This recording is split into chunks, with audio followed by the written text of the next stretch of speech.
नमस्कार, आप देख रहे हैं N24 न्यूज गुजरात।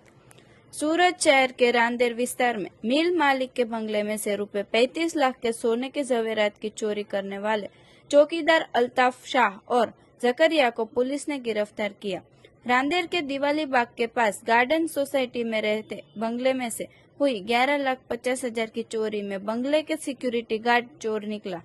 पुलिस ने गार्ड और उनके साथ मिले हुए इसम को जवेरात के साथ गिरफ्तार किया। उस समय उनके पास से 68 तोले के जवेरात रुपए 35 लाख के रिकवर किए गए। बंगले के मालिक ने गार्ड को घर के सदस्य की तरह रखा था। पिछले 3 साल से वहां नौकरी करते थे और गार्ड का 10,000 प्रति माह का पगार था और साथ में गाड़ियां साफ करने के अलग से 3,000 देते थे। सिक्योरिटी गार्ड को पता था कि बंगले के पीछे की साइड 3 फुट बाय 4 फुट की बारी में से अंदर जा सकते थे। जब मिल मालिक की पत्नी के साथ वेसु पान खाने गए तभी रुपए 35 लाख के जवेरात की चोरी को अंजाम देकर जवेरात को अपने दोस्त के घर जवेरात ठिकाने कर दिए। रांदेर पुलिस ने नजदीक ने सीसीटीवी चेक करते गार्ड को रात में सोसाइटी के बाहर जाते हुए दिखाई दिए। पुलिस की पूछताछ के दौरान चोरी करने की कबूलात की है। गार्ड अल्ताफ शाह और चोरी के जवेरात बेचने वाले सिविल कॉन्ट्रैक्टर नूर लहक अंसारी को गिरफ्तार किया है।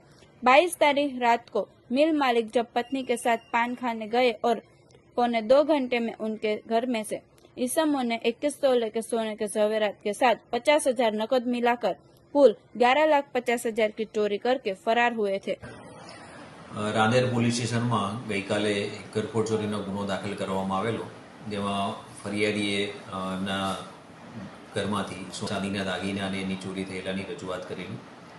એ બાબતે રાંદેર પોલીસ દ્વારા તપાસ કરવામાં આવેલી, જેમાં સીસીટીવી ફૂટેજ અને હ્યુમન રિસોર્સનો ઉપયોગ કરેલો। એ આધારે એમને એમના ત્યાં જે ચોકીદાર તરીકે ફરજ બજાવે છે અલ્તાફ શાહ કરીને એના ઉપર ડાઉટ ગયેલું અને એ આધારે એને બોલાવી અને પૂછપરછ કરવામાં આવેલી। એ પૂછપરછના આધારે અને જે સીસીટીવી ફૂટેજ મળેલા એ આધારે પછી એને તે ચોરી કરેલાનું કબૂલાત કરેલી અને તે વધુ પૂછપરછ કરતાં એની સાથે એક અન્ય ઇસમની પણ સંડોવણી જણાઈ આવેલી, જે એમના ત્યાં ઘરે કામ ચાલતું હતું કોન્ટ્રાક્ટનું, એનું કોન્ટ્રાક્ટનું કામ કરનારો માણસ હતો। તપાસ દરમિયાન જે ગુનાના કામે મુદ્દામાલ ગયો હતો એમાં સૌપ્રથમ પહેલાં એમણે 11 લાખની રજૂઆત કરેલી અને ત્યારબાદ એમની દીકરીના દાગીના મોટા ભાગે ગયેલા હતા, તો એમના દીકરીથી પૂછપરછ કરી અને એમને બીજા પણ દાગીના જે ગયા હતા જે એમની દીકરી મૂકીને ગઈ હતી એ આધારે 35 લાખના દાગીના એના થેલામાં હતા એવી વાત કરેલી। ગુનાના કામે જે આરોપી પકડાયા છે એણે પોતે અગાઉ પણ 10 દિવસ પહેલાં પણ ઘરમાંથી એ જે બે દાગીના ચોરી કરેલા અને એને એક ઈસમ મારફતે સહ આરોપી છે એના મારફતે વેચાણ કરેલું અને એમાં 17,50,000 રૂપિયા જેવો દાગીનાની કિંમત મળેલી। બાકીના દાગીના જે એમણે ઘરફોડ કરી એમાં રિકવર કરવામાં આવેલા છે અને ટોટલ 35,05,000ની આજુબાજુનો મુદ્દામાલ છે એ ગુનાના કામે રિકવર કરવામાં આવેલો છે। આરોપી નામ શું એનું શું? આરોપી છે એનું નામ જે ચોકીદાર તરીકે છે એનું નામ અલ્તાફ શાહ છે અને એ મહારાષ્ટ્રનો છે અને એમના ત્યાં 3 વર્ષથી ચોકીદાર તરીકે કામ કરે છે।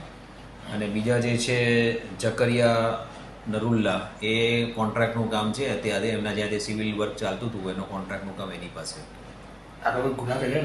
અને અત્યારે પૂછપરછ કોઈ ગુનામાં સંડોવણી જણાયેલી નથી, પણ મહારાષ્ટ્રના છે એટલે વિગત ચેક કર્યા પછી આ અંગે માહિતી મળશે। સર, ડાયરેક્ટ ટાર્ગેટ કર્યો છે કે પછી કોઈ? નહીં, એણે સૌ પહેલાં જ્યારે 10 દિવસ પહેલાં એણે ઘરમાંથી ચોરી કરેલી ત્યારે એમના જે ઘરમાં ચાવી હશે કબાટની અને ઘરવાળા બધા બહાર હતા, તે દરમિયાન જે ચાવી હતી એ ચાવી આધારે કબાટ ખોલી અને 2 સેટ એમણે ચોરી કરેલા અને જે ચોરી કરી એમાં એણે જે આપણે ટીવીનું જે કાચ લગાવેલો એ કાચ ખોલી અને ઘરમાં પ્રવેશ કરેલો અને લોખંડના સળિયાથી એણે કબાટ ખોલી અને દાગીનાની ચોરી કરેલી છે।